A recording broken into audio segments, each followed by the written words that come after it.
Once considered a hearty bush delicacy, this dish was a staple on old Australian menus. But today you'd struggle to find it anywhere. Back in the 1800s, life in Australia's colonies was tough. Settlers and bushmen had to rely on whatever the land could provide, and nothing went to waste.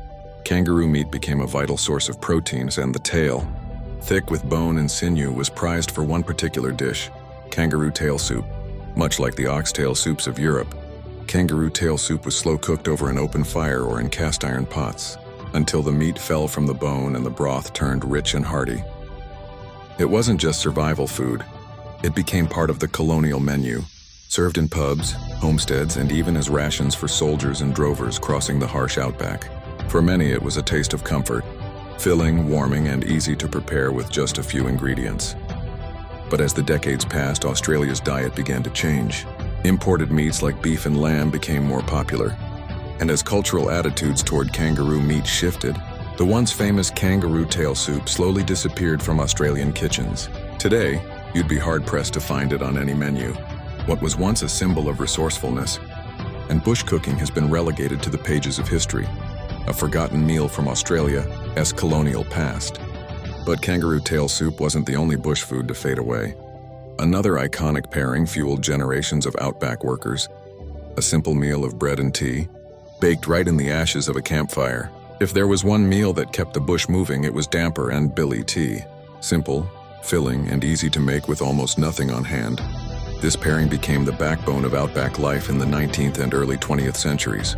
Damper was Australia's original bush bread, a mix of flour, water, and sometimes a pinch of salt. Without ovens, stockmen and drovers would knead the dough into a round loaf and bury it in the hot ashes of a campfire. When pulled out, it was crusty on the outside, soft on the inside, and ready to be torn apart and shared. And no meal was complete without billy tea. Boiled in a blackened tin pot, the billius over the coals, tea leaves were tossed in, and the pot was swung in a wide circle to settle the leaves at the bottom. Strong, smoky, and slightly gritty, billy tea was a taste of the bush, warming hands and spirits around the fire. Together, damper and billy tea weren't just food, they were ritual. A meal that symbolized community, resilience, and the resourcefulness of people who lived and worked in some of the harshest landscapes on Earth.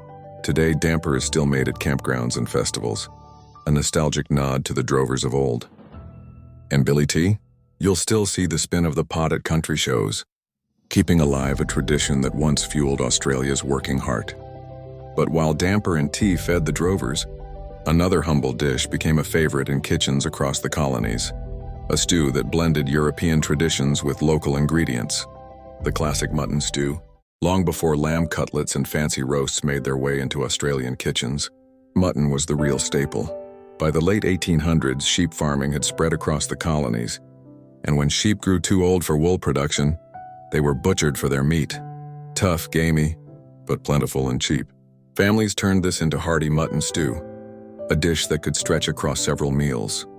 Chopped mutton cuts were slow-cooked with root vegetables like potatoes, onions, and carrots. Sometimes barley or flour was added to thicken the broth.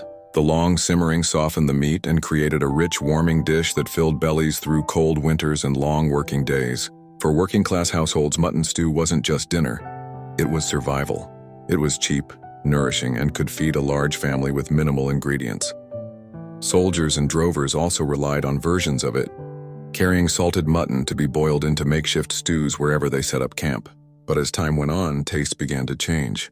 With refrigeration, improved transport, and rising affluence after World War II, Australians leaned towards younger, tender lamb instead. By the 1950s, mutton became associated with poverty and the old days, and the once beloved mutton stew gradually vanished from most kitchens.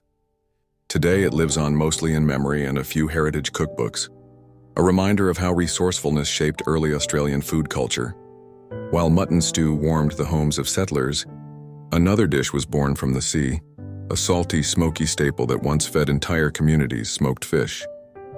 In Australia's coastal towns of the 1800s and early 1900s, the ocean was a pantry, and smoking was the way to preserve it. Before refrigeration, smoking fish wasn't just about taste, it was survival. Locals caught mullet, herring, and mackerel in abundance. The fish were cleaned, salted, and hung above smoldering wood fires.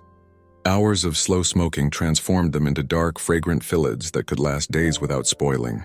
The result was a food that was both practical and deeply tied to seaside life. Smoked fish became a favorite among wharf workers, fishermen, and families living near the coast.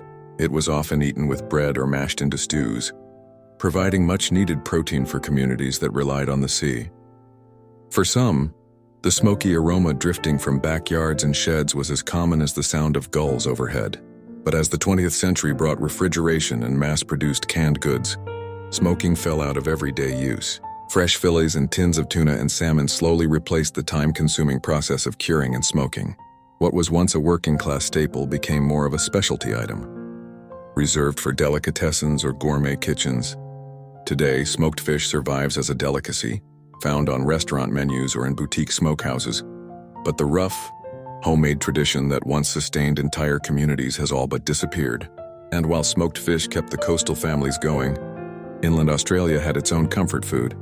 A sweet treat baked in humble camp ovens, the golden syrup dumpling. Not every old Australian dish was about survival. Some were about comfort. And for many families, nothing said comfort quite like golden syrup dumplings. This dessert emerged in the early 1900s, when golden syrup, a sweet byproduct of sugar refining, became cheap and widely available.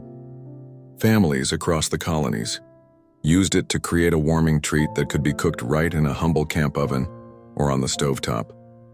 Balls of dough made from flour, butter, and milk were dropped into a bubbling mixture of golden syrup, water, and sugar. As they simmered, the dumplings soaked up the sweet sauce, turning soft, sticky, and utterly indulgent. Served hot, they were the perfect antidote to cold nights and hard days of work. Golden syrup dumplings became a classic in working-class homes, often eaten after Sunday roasts or as a reward for children. They didn't need fancy ingredients, just pantry staples, making them accessible to nearly every household. But over time, as diets modernized and convenience foods took over, these dumplings became less common. Today, they survive mostly in nostalgic recipe books and the memories of grandparents who grew up with them as a special treat. Still, for those who taste them today, golden syrup dumplings carry a sense of warmth, a reminder of simpler times, when joy was found in a pot of syrup and flour. From bush soups to seaside smokehouses, from stews of survival to sweet dumplings of comfort, these forgotten foods tell the story of a nation's past. They may no longer fill our kitchens, but they remain a vital part of Australia's food history,